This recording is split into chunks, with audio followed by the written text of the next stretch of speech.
Hello गाइजहरु नमस्ते welcome मेरो mini ब्लगमा सबैजनालाई स्वागतम छ। म चाहिँ आज फर्स्ट टाइम बोलेर भिडियो बनाउँदै छु है। मिनी ब्लग भने नि त आज, त्यही भएर मेरो फर्स्ट ब्लग भयो नि त। अनि आज चाहिँ म मेरो कुखुराको बारेमा भन्न गइरहेको छु। यति भन्दै म नमस्ते भन्न चाहन्छु। नमस्ते सबैजनालाई, मेरो टिकटक साथीहरू सबैजनालाई मेरो मिनी ब्लगमा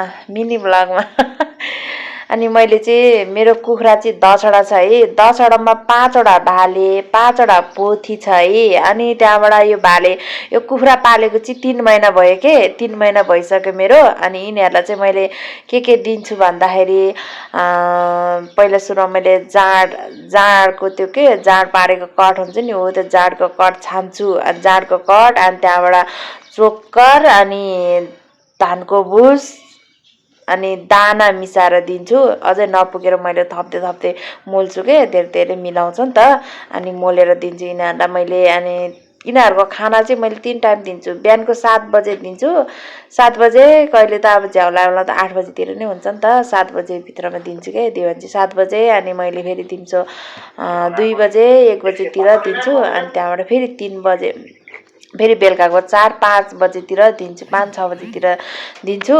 अनि मैले यिनीहरूलाई यसरी मोलेर दिन्छु क्या। फेरि हेर्नु न, के अरे मोल्ने भाँडा नभएर मैले त्यो बाल्टिनको बिर्कोमा मोलिरहेको छु के। अनि त्यही भएर मैले चाहिँ भाँडा नपाएर बाल्टिनको बिर्कोमा मोलेछ। अब के हाल्नु त, यस्तै गरिब दुखीको घरमा।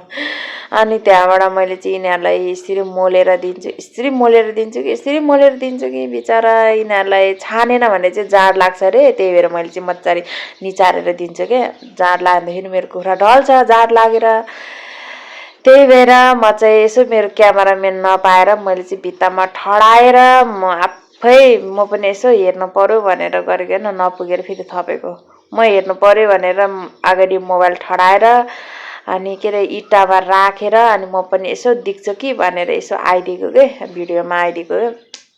यसो म पनि हेर्नु पर्यो नि त, अब बोल्ने मान्छे पनि हेर्न पर्यो नि त। त्यही भएर मैले चाहिँ आज हेर्न म आएको फेरि, बाफ्रे हेर्न एक भाँडा अझ यसले पनि पुग्दैन क्या बिचरा, 10वटाले धेरै खान्छ नि त। अनि मेरो कुखुराहरू 5वटा भाले 5वटा पोथी छ। हेर्नु न कस्तो क्यामेरामा कति सानो देखेको यो भाले त। यिनीहरू बासेछ कि बिचरा, कहाँ भनेर बाँच्छ कि बिचरा जे। अनि तपाईँहरूलाई चाहिन्छ भने भन्नु होला है। मैले यसरी बोतलहरू काटेर दिएको कि, राख्नु आरा दिने ठाउँ नभएर। हस् त, यति भन्दै मेरो कुखुरा भाले पोथी मिस यु सबैजनालाई चाहियो भने भन्नु होला है। यति भन्दै